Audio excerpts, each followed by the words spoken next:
Irwani, salam alaikum, j'espère que vous allez bien. Alors, dans cette vidéo, nous allons étudier une installation électrique dans le domestique, c'est-à-dire l'habitat. Alors, on sait tous qu'une maison, un immeuble ou un centre commercial, une entreprise disposent tous d'une installation électrique. Donc, une installation électrique, elle est composée de différents appareils permettant d'acheminer l'énergie électrique jusqu'aux appareils d'utilisation, c'est-à-dire les récepteurs. L'installation électrique doit assurer la protection des personnes et des biens contre les risques électriques. Donc, nous allons étudier cette installation, d'accord, l'installation d'une maison un peu en détail. Donc, je vous présente ici le schéma d'une maison quelconque, d'accord. Donc, vous voyez le poteau qui achemine l'énergie électrique vers la maison. Si on suit le cheminement de l'énergie électrique, on rencontre la source d'énergie, le comptage, les différents appareillages électriques de protection et de commande, et enfin les appareils d'utilisation, les récepteurs et les prises. Alors, qu'est-ce que nous avons? Donc, c'est-à-dire si on fait une répartition de ces différents éléments, nous avons, comme on a dit tout à l'heure, bien sûr, le réseau de distribution électrique qui peut être aérien ou enterré. Donc, il est représenté en illustration par le poteau que vous voyez ici. Donc, en symbole unifilaire, vous pouvez avoir soit du monophasé, soit du tétra, d'accord? Donc, il a comme fonction, bien sûr, de livrer l'énergie électrique jusqu'au point de livraison du client. Nous allons rencontrer également, après, c'est-à-dire la source, immédiatement, nous avons un compteur d'énergie, organe qui sert à mesurer la quantité d'énergie électrique consommée dans un lieu quelconque, habitation, industrie. Donc, il est utilisé par le fournisseur d'électricité afin de facturer la consommation d'énergie au client. Donc, comme représentation de certains compteurs qu'on peut trouver, et son symbole, bien sûr, il est représenté sur le schéma suivant, donc avec l'unité le wattheure, donc c'est une mesure d'énergie électrique consommée par l'installation électrique, donc kilowattheure, kilowatt, ampère, etc. Nous allons trouver également, après, c'est-à-dire ce compteur, le disjoncteur général de commande et de protection. Alors, ce disjoncteur général, d'accord, c'est lui qui va limiter la consommation à la puissance souscrite. Donc, c'est l'abonné qui choisit, c'est-à-dire la consommation qu'il veut utiliser. Donc, ce disjoncteur, il est livré en fonction, d'accord, de la consommation souhaitée par l'abonné. Dans le symbole schématique, il est représenté comme suivant. Nous avons également, c'est-à-dire comme appareillage, on trouve les disjoncteurs différentiels ou interrupteurs différentiels DDR. Donc ce disjoncteur différentiel, normalement, il est là pour protéger les personnes et le matériel. Donc ce disjoncteur différentiel, il a une certaine sensibilité. Donc il déclenche là où nous avons c'est-à-dire un court-circuit ou bien un problème d'accord de surintensité. Donc, ce disjoncteur, c'est-à-dire différentiel, nous pouvons en avoir un ou deux, tout dépend de l'installation dans notre maison.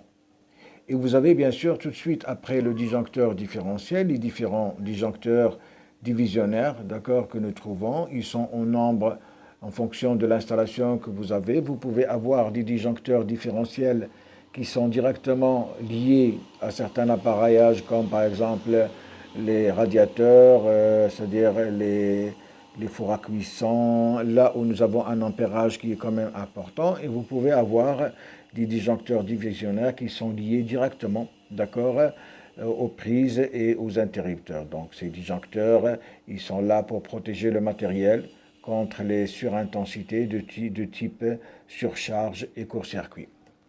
Et bien sûr, on trouve bien sûr les liaisons entre d'accord, ces disjoncteurs et puis les récepteurs. Vous avez la moulure, d'accord, avec les différents conducteurs.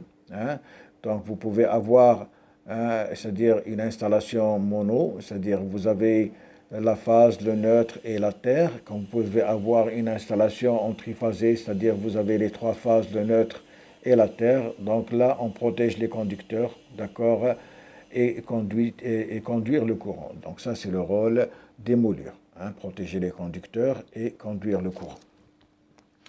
Et bien sûr, après, c'est-à-dire, nous avons les interrupteurs, hein, les boutons poussoirs. Donc ça, c'est la commande, la mise en marche et l'arrêt des différents récepteurs, donc avec la symbolisation ici, hein. Donc comme récepteur, nous pouvons avoir, hein, les lampes qui transforment l'énergie électrique en lumière. On peut avoir les plaques de cuisson, d'accord. Nous pouvons avoir, c'est-à-dire les chauffe-eau qui transforment l'énergie électrique en chaleur, donc champ magnétique pour les plaques à induction. Nous avons les convecteurs de chaleur, d'accord. Nous pouvons avoir les réfrigérateurs, donc nous avons tous des réfrigérateurs à l'intérieur de nos maisons, donc nous avons besoin de faire fonctionner ces réfrigérateurs avec le plus de sécurité possible. Vous avez les congélateurs, donc les réfrigérateurs et congélateurs, ils servent à transformer l'énergie électrique en froid. Donc ça, c'est à peu près, c'est-à-dire la liste du matériel que vous allez trouver, hein, dans votre circuit électrique en général.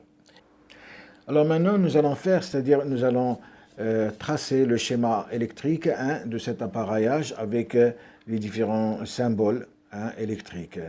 Donc nous avons bien sûr le compteur électrique, d'accord, hein, donc c'est-à-dire c'est-à-dire à travers duquel on achemine, hein, l'énergie reçue de l'extérieur. Tout de suite après le compteur, donc vous avez le disjoncteur, hein, vous avez le disjoncteur de branchement. Donc ce disjoncteur, comme on a dit tout à l'heure, hein, il a un certain ampérage, donc il dépend, hein, c'est-à-dire de la quantité d'énergie demandée par l'abonné. Alors bien sûr, du disjoncteur, on peut avoir un ou deux disjoncteurs différentiels, d'accord, pour la protection, hein, des personnes. Donc ici, hein, tout dépend de l'installation que vous avez. Si vous avez une installation qui est importante, donc vous pouvez avoir deux disjoncteurs différentiels ou plus. Si l'installation, c'est-à-dire n'est pas très importante, vous allez avoir un seul disjoncteur différentiel. Et ce disjoncteur différentiel, comme on a dit, il est là pour protéger, d'accord, les personnes. Et tout de suite, après les disjoncteurs différentiels, donc vous avez, hein, les différents disjoncteurs divisionnaires avec leurs symboles, d'accord. Et ces disjoncteurs divisionnaires, donc ils peuvent être, c'est-à-dire liés aux interrupteurs et aux prises, comme ils peuvent être liés directement, d'accord, à certaines installations, comme c'est-à-dire les plaques chauffantes, les radiateurs, les rideaux par exemple, les portails, etc. Donc ça, c'est à peu près le schéma général que vous allez trouver dans une maison quelconque. Donc voilà, c'était un bref aperçu, d'accord, sur l'installation électrique que nous pouvons trouver, hein, dans une maison quelconque. J'espère que cela va vous servir à quelque chose. Merci et à la prochaine, Inch'Allah.